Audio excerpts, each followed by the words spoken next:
Welcome to your MCQ अड्डा। तो आज की जितनी भी इंपॉर्टेंट खबरें हैं उन्हें हम इस क्लास में डिस्कस करने वाले हैं, तो इस लेक्चर को ध्यान से देखिएगा। ये रहा आपका पहला क्वेश्चन। हाल ही में भारत के किस टेबल टेनिस आइकॉन को ITTF फाउंडेशन द्वारा राजदूत नियुक्त किया गया है? तो यह नियुक्त किया गया है शरद कमल को। इसका विश्लेषण देखें। जवाहरलाल नेहरू इंडोर स्टेडियम में अल्टीमेट टेबल टेनिस यानी UTT सीजन 5 के 11वें दिन टेबल टेनिस समुदाय ने एक महत्वपूर्ण घोषणा की है।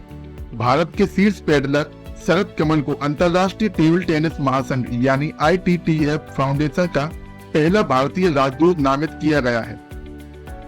नेक्स्ट क्वेश्चन है, हाल ही में भारत के राष्ट्रपति ने महाराष्ट्र के किस जिले में विश्व शांति बुद्ध विहार का उद्घाटन किया है? तो यह उद्घाटन किया है महाराष्ट्र के लातूर में। डिटेल देखें। राष्ट्रपति द्रौपदी मुर्मू ने लातूर जिले के उदगीर में विश्व शांति बुद्ध विहार का उद्घाटन किया है। उन्होंने विहार के अंदर गौतम बुद्ध की एक प्रतिमा स्थापित की और डॉक्टर बाबा साहेब अम्बेडकर की प्रतिमा पर पुष्प अर्पित करके उन्हें श्रद्धांजलि दी।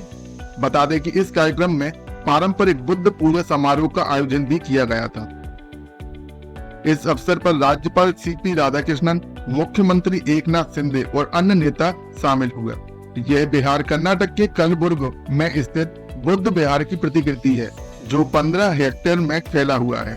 इसमें 1200 अनुयायियों के लिए एक ध्यान केंद्र है और इसका मुख्य प्रवेश द्वार मध्य प्रदेश में स्थित सांची स्तूप से प्रेरित है।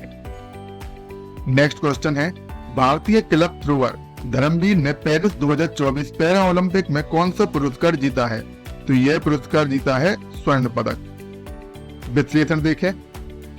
भारतीय क्लब थ्रोअर धर्मवीर ने एशियाई रिकॉर्ड तोड़ते हुए पेरिस 2024 पैरा ओलंपिक में स्वर्ण पदक जीत लिया है, जबकि उनके हमवतन प्रणव सूरमा ने रजत पदक जीता है। बता दें कि धर्मवीर ने पुरुषों की F51 स्पर्धा में यह पुरस्कार जीता है। धर्मवीर ने अपने 5वें प्रयास में 34.92 मीटर क्लब थ्रो करके स्वर्ण पदक जीता है। दोस्तों, पिछली क्लास में पूछा गया प्रैक्टिस क्वेश्चन था, किस राज्य का सावरा जनजातीय समूह राज्य में निवास अधिकार पाने वाला 5वां विशेष रूप से कमजोर जनजातीय समूह बन गया है? जिसमें आपके ऑप्शन थे मध्य प्रदेश, उड़ीसा, उत्तर प्रदेश या इनमें से कोई नहीं। तो दोस्तों, इसका सही आंसर है उड़ीसा। नेक्स्ट क्वेश्चन है, हाल ही में भारतीय सशस्त्र बलों का पहला संयुक्त कमांडर सम्मेलन का आयोजन किस राज्य में किया गया है? तो यह आयोजन किया गया है उत्तर प्रदेश में। डिटेल देखें। उत्तर प्रदेश के लखनऊ में सशस्त्र बलों का पहला संयुक्त कमांडर सम्मेलन आयोजित किया गया है, जिसने भारत के सैन्य बलों के समन्वय और एकीकरण में एक नए युग की शुरुआत की है।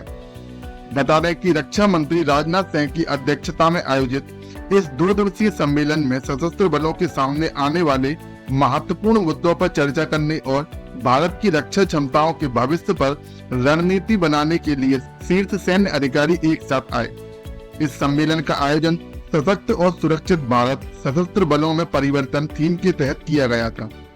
नेक्स्ट क्वेश्चन है, हाल ही में किस मंत्रालय ने पोषण ट्रैकर पहल के लिए ई-गवर्नेंस 2024 का राष्ट्रीय पुरस्कार जीता है? तो यह पुरस्कार जीता है महिला एवं बाल विकास मंत्रालय। डिटेल देखें। महिला एवं बाल विकास मंत्रालय ने पोषण ट्रैकर पहल के लिए ई-गवर्नेंस 2024 के लिए राष्ट्रीय पुरस्कार जीता है। पोषण ट्रैकर उचित पोषण सुनिश्चित करने के लिए वास्तविक समय के डेटा और WHO ग्रोथ चार्ट का उपयोग करके 0 से 6 वर्ष की आयु के बच्चों के विकास की निगरानी करता है। आंगनवाड़ी कार्यकर्ता बच्चों के स्वास्थ्य का आकलन करते हैं और विकास संबंधी समस्याएं होने पर हस्तक्षेप भी करते हैं।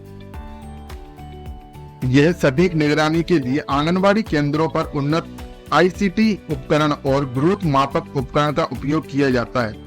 यह ऐप मिशन पोषण 2.0 के तहत लाखों लोगों को कवर करते हुए बाल स्वास्थ्य परिणामों में सुधार करता है। यह गर्भवती महिलाओं, माताओं और बच्चों के लिए सेवाओं का प्रबंधन भी करता है। आंगनवाड़ी कार्यकर्ताओं के रिकॉर्ड को डिजिटल भी करता है। नेक्स्ट क्वेश्चन है, हाल ही में किसने इंग्लिश चैनल को अकेले पार करने वाले सबसे उम्र दराज भारतीय का रिकॉर्ड बनाया है? तो यह रिकॉर्ड बनाया है सिद्धार्थ अग्रवाल ने। इसका विश्लेषण देखें।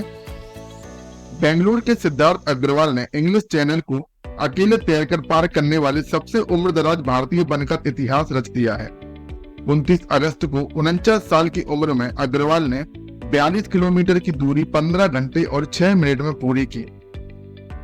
बता दें कि उनकी यह उल्लेखनीय उपलब्धि श्रीकांत विश्वनाथन द्वारा बनाए गए पिछले रिकॉर्ड से आगे निकल गई, जिन्होंने 2018 में 46 साल की उम्र में चैनल को अकेले तैरकर पार किया था। नेक्स्ट क्वेश्चन है, हाल ही में किसे उत्तर प्रदेश महिला आयोग की उपाध्यक्ष नियुक्त किया गया है? तो यह नियुक्त किया गया है अपर्णा यादव को। उत्तर प्रदेश सरकार ने राज्य महिला आयोग में नई नियुक्तियों की घोषणा की है। बबीता चौहान को अध्यक्ष नियुक्त किया गया है, जबकि अपर्णा यादव और चारू चौधरी को महिला आयोग का उपाध्यक्ष नियुक्त किया गया है। इन पदों का कार्यकाल 1 वर्ष या यूपी सरकार के अगले निर्णय तक निर्धारित किया गया है। बता दें कि समाजवादी पार्टी के संस्थापक मुलायम सिंह यादव की छोटी बहू और भाजपा नेता अपर्णा यादव को यूपी राज्य महिला आयोग की उपाध्यक्ष नियुक्त किया गया है। नेक्स्ट क्वेश्चन है, हाल ही में चर्चा में रही कोन्याक किस राज्य की सबसे बड़ी जनजाति है? तो यह जनजाति है नागालैंड की। कोन्याक संघ ने नागालैंड सरकार से अनुरोध किया है कि वह गूगल मैप्स पर नागालैंड के मौन जिले और असम के चराईदेव जिले के बीच सीमा रेखा की त्रुटि को ठीक करें। कोन्याक नागालैंड के मौन जिले और अरुणाचल प्रदेश के कुछ हिस्से में रहते हैं। कोन्याक शब्द का अर्थ काले बालों वाले पुरुष और भी 2 समूहों में विभाजित हैं, जिन्हें थेंटू और थेंथो कहा जाता है। कोन्याक मंगोल मूल के हैं, जिनमें से 95% ईसाई धर्म का पालन करते हैं। वे सिनो तिब्बती परिवार की कोन्याक भाषा बोलते हैं और एवो लिंग मोन्यू, एवोनिमो और लाउन ओंगमो जैसे त्योहार मनाते हैं। वे आग्नेयास्त्र हस्तशिल्प बनाने में माहिर हैं और उनका समाज पितृदत्तात्मक है। नेक्स्ट क्वेश्चन है, हाल ही में लुइस अयाला का 91 साल की उम्र में निधन हो गया है। उनका संबंध किस खेल से था? तो उनका संबंध था टेनिस से। विश्लेषण देखें, चिली के सबसे प्रसिद्ध एथलीटों में से एक लुइस अयाला का 91 वर्ष की आयु में निधन हो गया है। चिली टेनिस संघ ने बुधवार को यह शोकपूर्ण घोषणा की है, जिसके साथ ही दक्षिण अमेरिकी टेनिस इतिहास में एक युग का अंत हो गया। चिली के सेंटियागो में जन्मे लुइस अयाला 1950 और 1960 के दशक में टेनिस के एक प्रमुख शक्ति के रूप में उभरे। दोस्तों, आज की क्लास का अंतिम क्वेश्चन है, हाल ही में विष्णु युद्ध एक स्वास्थ्य मिशन के तहत महामारी तैयारी अभ्यास का आयोजन किस राज्य में किया गया? तो यह आयोजन किया गया है राजस्थान राज्य में। राष्ट्रीय एक स्वास्थ्य मिशन के तहत राजस्थान के अजमेर जिले में विष्णु युद्ध अभ्यास यानी वायरस युद्ध अभ्यास नामक एक व्यापक मॉक ड्रिल आयोजित की गई। इस अभ्यास का उद्देश्य राष्ट्रीय संयुक्त प्रकोप प्रतिक्रिया दल की महामारी संबंधी तैयारियों का आकलन करना था, जिसमें मानव स्वास्थ्य, पशुपालन और वन्यजीव क्षेत्रों के विशेषज्ञ शामिल थे। दोस्तों, आज की क्लास का प्रैक्टिस क्वेश्चन है, हाल ही में किस राज्य विधानसभा ने शून्यकाल शुरू करके एक नई विधायी प्रथा शुरू की है? जिसमें आपके ऑप्शन है मणिपुर, हिमाचल प्रदेश, उड़ीसा या पश्चिम बंगाल। तो दोस्तों, इसका आंसर आपको कमेंट बॉक्स में देना है। दोस्तों, आज की क्लास में बस इतना ही। अगर आपको क्लास पसंद आई हो तो वीडियो को लाइक, शेयर एवं सब्सक्राइब करना ना भूलें। एवं क्लास की फ्री PDF के लिए हमारे टेलीग्राम चैनल को ज्वाइन कीजिए, जिसकी लिंक डिस्क्रिप्शन में दी गई है। धन्यवाद।